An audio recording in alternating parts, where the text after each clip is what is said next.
குழம்பு தான் செய்ய போகிறோம். வாங்க பார்க்கலாம். பாதி பாதியாக கட் பண்ணி வச்சுக்கணும். எண்ணெய் ஒரு 2 ஸ்பூன் கூட வச்சுக்கணும். ஃபஸ்ட்டு வெந்தயம் 1/2 ஸ்பூன்,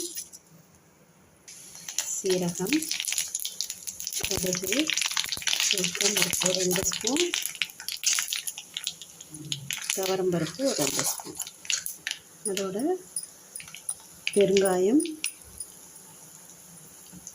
கருவேப்பிலை. பருப்புலாம் சேர்ந்ததும் சுண்டைக்காவை போட்டுடலாம். ஒரு தக்காளி, மஞ்சள் அதோடு சேர்த்து வதக்கலாம். மிளகாய் பொடி, உப்பு போட்டாச்சு. நல்லா வதக்கிட்டு புளி தண்ணி ஊற்றிடலாம். நல்லா கொதிச்சிச்சுன்னா குழம்பு ரெடி. கொஞ்சம் வெல்லம் குழம்பு ரெடி.